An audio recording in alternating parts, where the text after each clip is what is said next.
Donc, on voit que le tawhid renforce, permet d'obtenir la sécurité et met à l'abri de la peur. Parce que celui qui craint Allah Ta'ala n'a pas peur des créatures.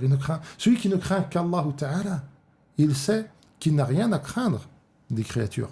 Par contre, celui qui craint les créatures, c'est celui-là qui est à leur merci et c'est celui-là qui est affaibli par ce lien qu'il y a entre lui et ses créatures et cette peur qui le lie aux créatures. Et c'est pour ça qu'Allah Ta'ala mentionne cette peur à propos des mushrikines et à propos des idolâtres. سَنُلْقِي فِي قُلُوبِ الَّذِينَ كَفَرُوا الرُّعْبَ بِمَا أَشْرَكُوا بِاللَّهِ مَا لَمْ يُنَزِّلْ بِهِ سُلْطَانًا. Nous allons jeter dans le cœur des mécréants une peur à cause de leur shirk et de leur idolâtrie. Et alors à cause du fait qu'ils aient associé à Allah Ta'ala des choses sans aucun argument.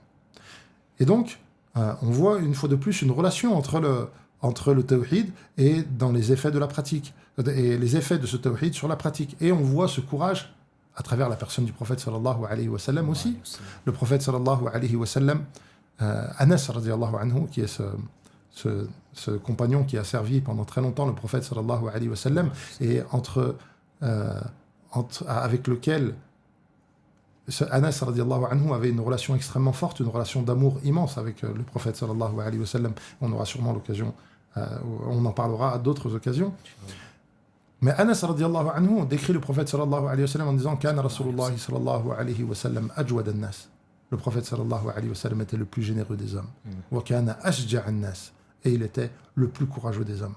Et ensuite il raconte, il dit un soir, un bruit a effrayé les Médinois. Alors ils sont partis en direction de ce bruit pour voir ce qu'il se passait.